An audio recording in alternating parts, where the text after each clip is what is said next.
Hi everyone, thanks for tuning in to this episode of Wild Kitchen. I'm Chef Bree, host of Wilderness to Table, and today is all about smoking. I'm going to give you some few basics on how to smoke your wild game meat. So, smoking is an easy, low and slow process, but it actually starts days before you start putting it on the grill. So what you first want to do when you get your wild game is pat it dry. I have some wild boar ribs that I have here that I have patted dry with a clean paper towel so that there is zero moisture. And then I held them in the refrigerator for 24 hours uncovered, just like this. Chefs do this all the time, and this is a very important key to smoking. Why? Because that refrigeration creates a pellicle. A pellicle is a thin layer of dried proteins on top of the meat, and those are what are going to capture the smoke flavor. So if our meat was all watery, the smoke is not going to adhere well to our proteins. So definitely always keep your meat uncovered in the refrigerator, extremely dry for more than 24 hours if possible, and it's going to form that delicious pellicle and it's going to give you the most beautiful smoke flavor ever. After that, you can go ahead and season to your liking. I have a spice blend that I like to use for seasoning. It's just my recipe of blends. It's got garlic and herbs and salt. It's my little secret mystery. So after I season it, I'm going to let that sit for just a second, and then we're going to talk about woods. Which wood am I going to use with my wild boar? The most important aspect of smoking wild game is your choice of smoking woods. I have my 3 favorite woods right here. I have cherry, mesquite, and pecan. You can tell cherry obviously by this beautiful rich cherry color.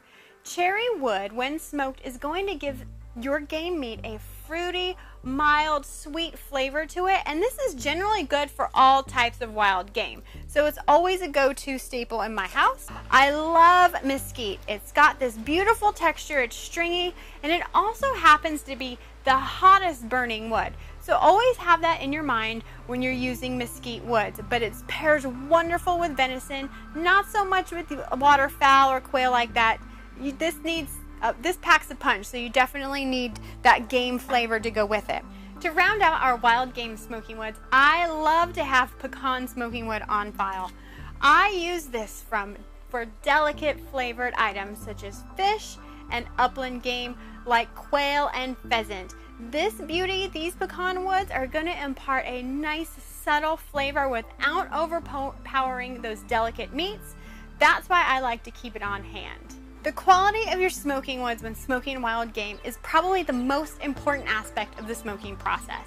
I like to use nothing but USDA kiln-dried wood.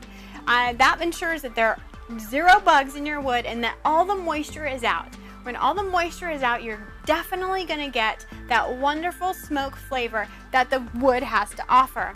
So sometimes getting your fire started in your fire pit can be a little bit tricky. You'd never want to use any unnatural substances to start your smoker because that's going to go on your food and we don't want that.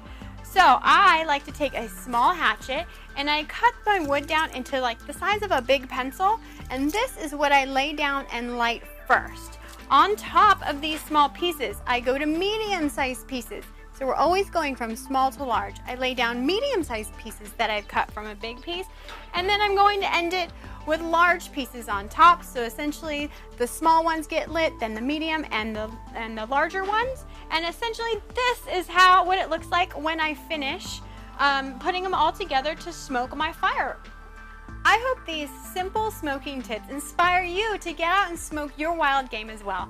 To learn more about smoking and my favorite recipes, check out the winter issue of Ballistic Magazine.